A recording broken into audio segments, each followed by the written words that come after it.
Hello guys, welcome to GeeksPort.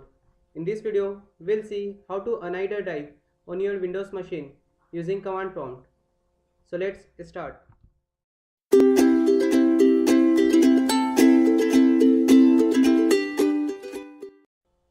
So first of all, open command prompt.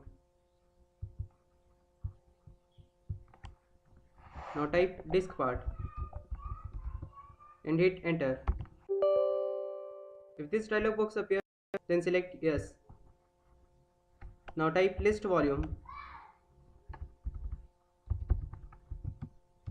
and hit enter. We had hidden the volume 4 and letter H in the previous video.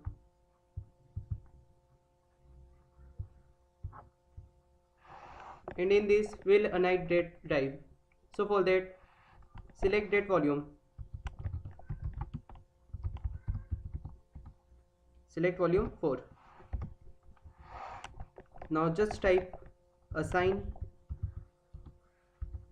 letter which one? H.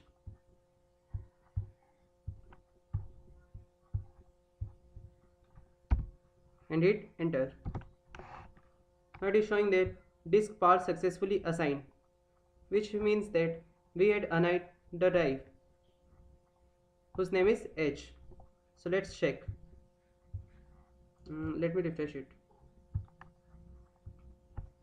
Here you can see the drive. So thanks for watching the video. Hope you like it.